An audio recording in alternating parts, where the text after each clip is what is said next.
से लड़ो, बाहरी दुश्मनों से क्या लड़ना। जो स्वयं पर विजय पा लेगा, क्या देवता भी उसे हरा पाएगा। बच्चों, आपने कभी कष्टों को सहा है? क्या आपने भी मुसीबतों का सामना किया है? अगर नहीं तो मैं आपको ले चलती हूँ एक कहानी की तरफ, जो कि भगवान महावीर की सच्ची घटना है। तो सुनिए भगवान महावीर की कहानी चेंबूर के प्रशिक्षकों की जुबानी। एक समय की बात है जहाँ सभी देवता बैठे हुए थे और इंद्र देवता भगवान महावीर का गुणगान कर रहे थे। महावीर सहनशील है, समझदार है, चिंतनशील है। वे दृढ़ आग्रह में पर्वत समान है, चित्त एकाग्रता में चट्टान समान है। उनको कोई भी मानव, देव, दानव विचलित नहीं कर सकता। उनके गुणों को सुनकर संगम देव के मन में कहीं न कहीं ये बात चुभ गई। मैं आपकी बात से असहमत हूँ। कोई भी मानव भगवान से ऊंचा नहीं हो सकता। मैं आपको साबित कर दूंगा।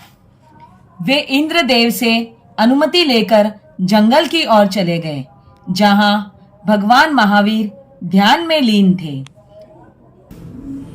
वे एक एक अपना शस्त्र निकाल रहे थे। उन्होंने भगवान महावीर को चेतावनी देते हुए कहा, बचाओ महावीर, तुम कैसे बचा पाओगे इन प्रहारों से।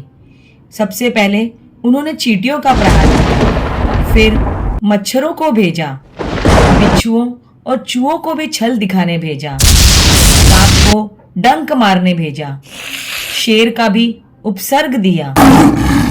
अब मुझे इसे धोखा देना होगा। फिर उन्होंने छल से माता पिता का रूप लिया। हम बहुत दुखी हैं। इतने दिन कहाँ थे तुम? तुमने हमें क्यों छोड़ दिया? तुम तो हमारे बुढ़ापे का सहारा हो। भगवान महावीर की मानसिक शांतता अब भी टिकी हुई थी। अब मुझे ऐसी शक्ति का प्रयोग करना होगा जिसको सहन करने के लिए भगवान महावीर को दूसरे देवता की मदद लेनी होगी। अग्नि में तो सब जल जाते हैं, इंसान में इतनी शक्ति कहाँ कि वो अग्नि से भी बच पाए। पर ये क्या, इसका भी कोई प्रभाव नहीं। इतने सारे संकटों का सामना करने पर भी भगवान महावीर मेरू पर्वत की तरह शांत और अचल रहे। ये सब देखकर संगम देव को अत्यधिक क्रोध आया। फिर उन्होंने अत्यंत शक्तिशाली हथियार अपना काल चक्र महावीर के सामने फेंका। ये क्या, इसका भी कोई प्रभाव नहीं। इस प्रकार एक रात्रि में ही संगम देव ने 20 उपसर्ग महावीर को दिए, पर वे शांत व समता भाव में रहे, विचलित नहीं हुए। हे महावीर, आप पूजनीय हैं, मुझे क्षमा करें। आप मानव के ही नहीं, भगवान के भी पूजनीय हैं। आपकी सहनशीलता अद्भुत है। मैंने आपको पहचानने में गलती कर दी, मुझे क्षमा कीजिए।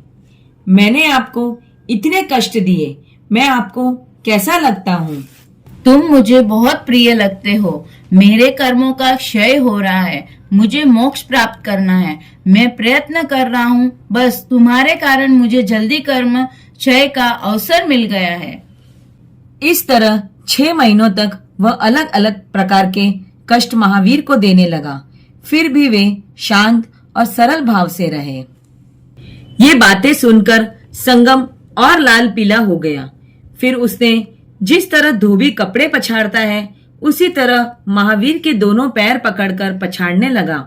उसी समय इंद्रदेव ने ललकारते हुए कहा, हे मूर्ख, यह तुम क्या कर रहे हो? सूर्योदय हो गया है, तुम्हारी अवधि पूर्ण हो चुकी है। जो महापुरुष 6 महीनों तक नहीं डिगा, वह एक क्षण में कैसे विचलित हो जाएगा? इंद्र ने संगम को देवलोक से निष्कासित कर दिया। इस अवधि के 1.5 वर्ष बाद भगवान महावीर को केवल ज्ञान प्राप्त हो गया। तो बच्चों, आपको भी अपने जीवन में कितने भी कष्ट क्यों न आए, कितनी भी मुसीबत क्यों न आए, घबराना नहीं चाहिए, हारना नहीं चाहिए। मंजिल की ओर बढ़ते रहना चाहिए जब तक अपने लक्ष्य तक पहुंच न पाओ। एक न एक दिन आपको अपनी मंजिल अवश्य मिल जाएगी।